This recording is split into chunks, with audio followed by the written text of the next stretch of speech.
இங்க பாரு, ஓகே சொன்னா கட்டுவேன், இல்லனா தூக்கிட்டு போயிடுவேன். பாத்துக்கோ.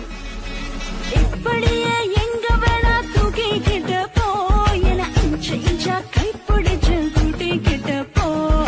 இப்படியே என்ன கொஞ்சம் ஊட்டிக்கிட்டு போ, இடுப்புல தான் கீச்சை நான் மாட்டிக்கிட்டு போ.